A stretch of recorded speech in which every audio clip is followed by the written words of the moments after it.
জুলাই আন্দোলন দমন, ফেঁসে যাচ্ছেন ম্যাজিস্ট্রেটরা। এবার জুলাই আগস্টে আন্দোলন দমনে নির্বাহী ম্যাজিস্ট্রেটদের তালিকা চেয়েছে তদন্ত সংস্থা। ছাত্র জনতার আন্দোলন দমনে দেশের বিভিন্ন স্থানে গত 1 জুলাই থেকে 5 আগস্ট পর্যন্ত নিয়োজিত নির্বাহী ম্যাজিস্ট্রেটদের তালিকা চেয়েছে আন্তর্জাতিক অপরাধ ট্রাইব্যুনালের তদন্ত সংস্থা। এই ঘটনায় মানবতা বিরোধী অপরাধের বিচার নিশ্চিত করতে সুষ্ঠু তদন্তের স্বার্থে শহীদ ও আহতদের বিষয়ে তথ্য নিশ্চিত করতে এ তালিকা চাওয়া হয়েছে। সম্প্রতি ঢাকা, কুমিল্লা, চট্টগ্রাম সহ দেশের বিভিন্ন জেলা প্রশাসককে এ সংক্রান্ত চিঠি পাঠায় তদন্ত সংস্থা।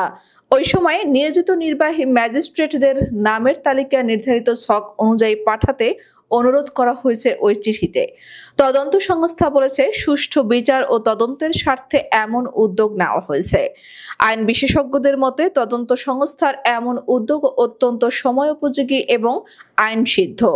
চিঠির বিষয়টি নিশ্চিত করে তদন্ত সংস্থার উপসহকারী পরিচালক আহমেদ নাসির উদ্দিন মোহাম্মদ জানান, যেসব এলাকায় অপরাধ সংগঠিত হয়েছে সেসব এলাকায় তথ্য চাওয়া হয়েছে। মঙ্গলবার সুষ্ঠু তদন্তের স্বার্থে তথ্য চেয়ে আমরা জেলা প্রশাসক সহ বিভিন্ন দপ্তরে চিঠি দিয়েছি, আবার সশরীরে ঘটনাস্থলে যাচ্ছে।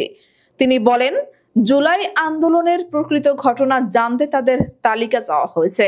প্রয়োজনে তারা সাক্ষী হতে পারেন। ইতিমধ্যে বিভিন্ন এলাকা থেকে তথ্য এসেছে। তদন্ত সংস্থার এমন উদ্যোগকে অত্যন্ত সময়োপযোগী এবং আইনসিদ্ধ বলে মনে করেন সুপ্রিম কোর্টের আইনজীবী মোহাম্মদ শিশির মনির। তিনি রোববার জানান, আমি মনে করি এটা ভালো উদ্যোগ। কাদের নির্দেশে এই ধরনের মানবতা বিরোধী অপরাধ সংঘটিত হয়েছে তা সুনির্দিষ্টভাবে শনাক্ত করা দরকার। তখন কারা দায়িত্ব পালন করছিলেন সেটা তদন্ত সংস্থা দেখবে। গত 6 এপ্রিল তদন্ত সংস্থার উপসহকারী পরিচালক আহমেদ নাসির উদ্দিন মোহাম্মদ স্বাক্ষরিত চিঠি সংশ্লিষ্ট জেলা প্রশাসককে পাঠানো হয়। সরকারি চাকুরিতে কোটা সংস্কার থেকে সরকার পতনের 1 দফা আন্দোলন চলে 1 জুলাই থেকে 5 আগস্ট পর্যন্ত। মাত্র 36 দিনের আন্দোলনে স্বৈরতান্ত্রিক আওয়ামী লীগ সরকারের পতন ঘটে। এতে সারা দেশে 875 জন নিহত হন। গুলিতে বেশিরভাগ মানুষের মৃত্যু ঘটে। এছাড়া অভ্যুত্থানে আহত হয়েছেন 30,000-এর বেশি মানুষ।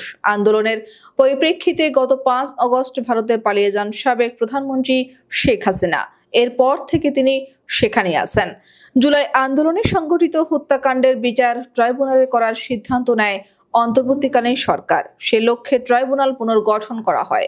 হাইকোর্টের বিচারপতি মোহাম্মদ গোলাম মুর্তুজা মজুমদারকে চেয়ারম্যান করে আন্তর্জাতিক অপরাধ ট্রাইব্যুনাল গঠনের সিদ্ধান্ত নেয় সরকার।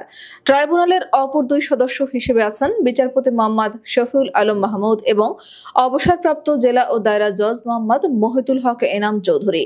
ইতিমধ্যে বিচার ত্বরান্বিত করতে গত 2য় ট্রাইব্যুনাল গঠন করে প্রজ্ঞাপন জারি করেছে সরকার। প্রসিকিউশনের সর্বশেষ পরিসংখ্যান অনুযায়ী আন্তর্জাতিক অপরাধ ট্রাইব্যুনালে 330টি অভিযোগ দায়ের করা হয়েছে, যেখানে 39টি তদন্ত কার্যক্রম চলমান। তদন্তের প্রাথমিক সত্যতার আলোকে মিস কেস হয়েছে 22টি। এসব মিস কেসের সর্বমোট অভিযুক্ত ব্যক্তি 141 জন। এর মধ্যে গ্রেফতার রয়েছেন 54 জন আর ওয়ারেন্টভুক্ত পলাতক 87 জন। অভিযুক্ত ব্যক্তিদের মধ্যে বেসামরিক ব্যক্তি হচ্ছেন 70 জন, পুলিশ 62 জন আর সামরিক হচ্ছেন 9 জন।